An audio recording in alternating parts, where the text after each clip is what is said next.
Welcome to Test Play Review, the show where we actually test play games and then review them so you can determine whether you want to spend your hard-earned money or not on them.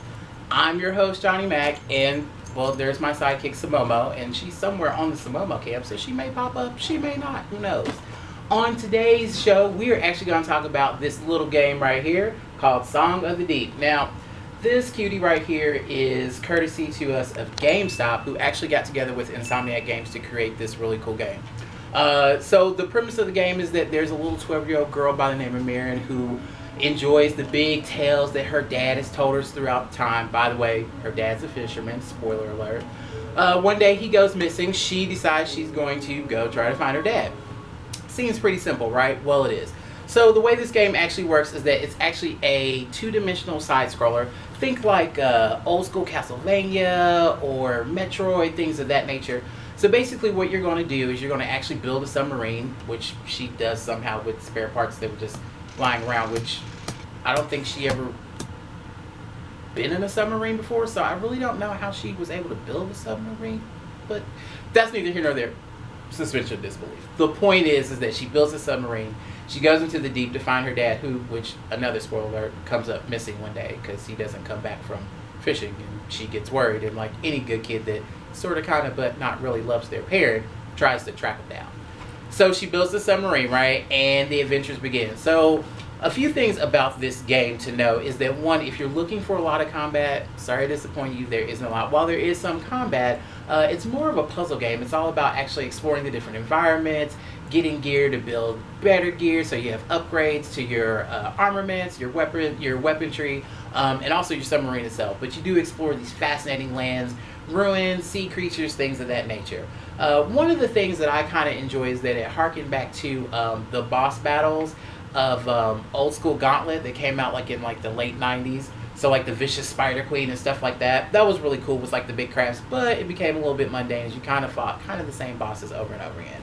Another point of contention is that this game relies heavily on physics. So if you aren't a fan of physics-based games or games that rely heavily on a physics engine, then this can be kind of well, yeah, it could be kind of sucky, because there were times where like I would try to drag this mine, and then I had to blow up this one section so that I could maneuver through it, and then because I accidentally tilted the controller the wrong way, it would automatically explode, and I had to find another mine, and then it was just watch, rinse, repeat, watch, rinse, repeat, and it got kind of old pretty fast. But besides that little hang up, I actually enjoyed the game. It was really fun. It was really interesting. One of the cool things about this game for me was that it had a look and aesthetic kind of 20,000 Leagues Under the Sea meets some of the old school style of anime. Think like, I don't know, like late 80s somewhat. Maybe go back a little bit further. More like late 70s, early 80s. So it has kind of this flat yet kind of almost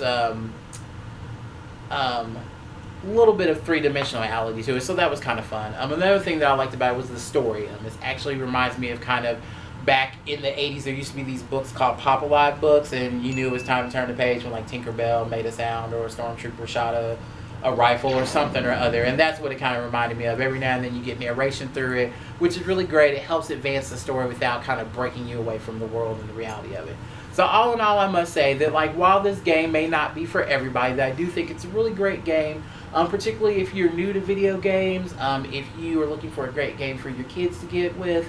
There's a lot of games out there that have a lot of violence and sex and all that kind of fun stuff, which I like, but I get it, you know, an 8-year-old shouldn't necessarily be playing Grand Theft Auto or God of War 99. So maybe you get them Song of the Deep. Spoiler alert, if you kind of are afraid of things with tentacles, or kind of somewhat am, the part with the deadly squids will kind of make you a little bit unnerved, especially because it's dark, it's in a cave, they're deadly, and yeah, if you touch them, they will blow your submarine up. So all in all, I must say, at the end, how do I feel about this game? I give it more than 2 thumbs up. I actually give it 4.5 joysticks. Reason for the half is just because of the physics engine. I'm not a big fan of games that rely so much heavily on a physics engine, because it can become a little cumbersome and things like that. But other than that, it's a great game again. So it's Song of the Deep, and it is not too bad for GameStop's first try into the forays of making games. So I'm kind of excited when they try to do something a little bit more adult oriented and maybe not so much physics based. So that's it for this review. I'm Johnny Mac, and well, Samomo's sleeping now.